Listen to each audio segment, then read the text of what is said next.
रामचंद्र कह गए सिया से ऐसा कलयुग आएगा, हंस चुगेगा दाना दुनका कौआ मोती खाएगा।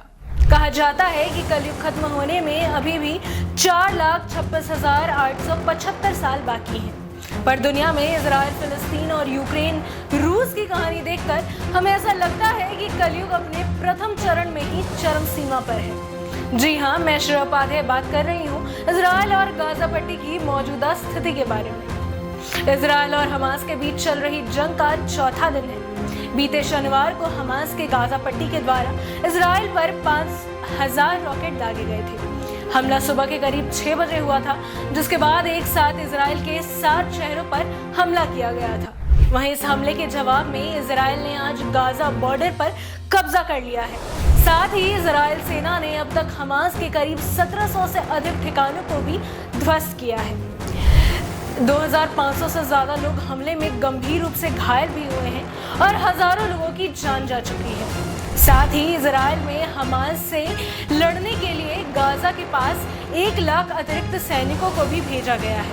इधर अमेरिका ने भी इजराइल को मिलिट्री सपोर्ट देने की बात कही है। वहीं इजराइल में 18,000 भारतीय मौजूद हैं, जिसमें एएनआई की रिपोर्ट के मुताबिक भारत के केरल की एक महिला घायल हो चुकी है।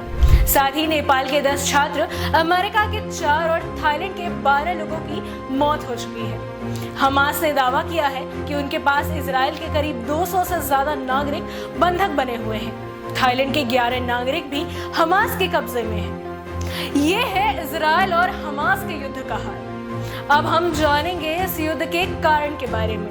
इजराइल और फिलिस्तीन दोनों देशों के मध्य वर्ष 2021 में हिंसक विवाद तब आरंभ हुआ जब इजराइल के सैनिकों ने पूर्वी यरूशलेम के हरम अल शरीफ नामक जगह पर स्थित अल-अक्सा मस्जिद पर हमला कर दिया था।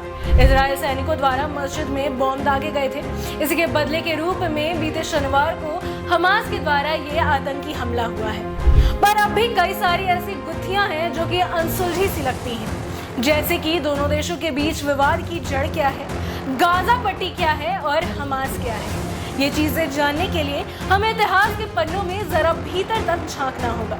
दरअसल इजराइल जिस जगह पर है वो 1948 से पहले फिलिस्तीनियों की थी। हालांकि उस समय से पहले भी इजराइल के यहूदी वही रहा करते थे। फिर 1948 में दोनों देशों में शांति अमल करने के लिए यूएनओ यानी कि यूनाइटेड नेशंस ऑर्गेनाइजेशन ने इजराइल और फिलिस्तीन दोनों को देश की मान्यता दे दी, जिसमें इजराइल को 44% हिस्सा दिया गया, वहीं 48% फिलिस्तीनियों के हिस्से आया। यरूशलेम जो पहले फिलिस्तीन की राजधानी थी, उसके पास 8% हिस्सा बचा। यरूशलेम शुरुआत में यूएन के कंट्रोल में थी, पर तुरंत ही यरूशलेम को लेकर दोनों देशों के बीच जंग छिड़ी, जिसमें इजराइल की जीत हुई। दरअसल यरूशलेम जगह से 3 अलग अलग धर्मों की आस्थाएं जुड़ी हैं। पहला, कृष्ण धर्म के लोग ये मानते हैं कि ये जगह उनके धार्मिक स्थल बेतलहम है। वहीं इजराइल के यहूदियों का ये मानना है कि ये उनका मूल स्थान है। साथ ही मुस्लिम धर्म का मानना है कि ये उनके अल-अक्सा मस्जिद की जगह है। दरअसल अल-अक्सा मस्जिद मुस्लिम धर्म के लोगों के लिए मक्का और मदीना के बाद तीसरा सबसे पवित्र स्थान माना गया है। तो दरअसल ये लड़ाई जमीन की लड़ाई है। तीनों धर्म इस जगह पर अपनी अपनी मान्यताओं के अनुसार दावा करते आए हैं। इसी को लेकर फिलिस्तीन और इजराइल के बीच कई बार जंग हुई है। 1948 से शुरू हुई ये लड़ाई 1956, 1967, 1973, 1982 में हुई और आज भी ये जंग जारी है, जिसके बाद मौजूदा समय में फिलिस्तीनियों के पास मात्र 12% का हिस्सा बचा है। साथ ही इजराइल ने फिलिस्तीनियों के लिए काफी सख्त कानून भी बनाए हैं।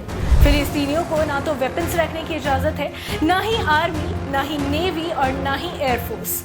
वहीं धीरे धीरे इजराइल फिलिस्तीन पर कब्जा करता चला गया और फिलिस्तीन के 2 टुकड़े या यूं कहे 2 राज्य अलग अलग हिस्सों में बंट गए, जिसमें एक हिस्सा कहलाया वेस्टर्न बैंक और दूसरा हिस्सा कहलाया गाजा पट्टी या गाजा स्ट्रिप।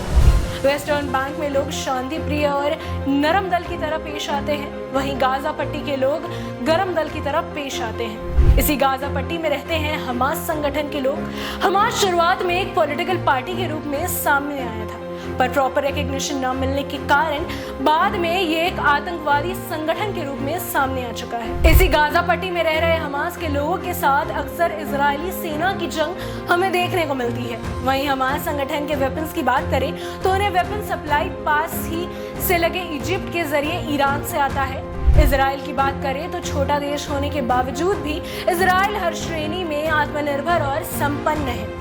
इजराइल दुनिया की नजरों में एक ताकतवर देश के रूप में भी उभरता गया है। वहीं इस पूरे एक्सप्लेनेशन से हमने समझा कि इजराइल चाहे तो हमास को चंद मिनटों में खत्म कर सकता है। साथ ही दोनों देश की बात करें तो इजराइल की लड़ाई उनके आइडेंटिफिकेशन, उनकी पहचान को लेकर है, वहीं फिलिस्तीनियों की लड़ाई उनकी जमीन को लेकर है। साथ ही इजराइल जैसा शक्तिशाली देश जल्द ही ग्रेटर इजराइल बनने की योजना भी बना रहा है।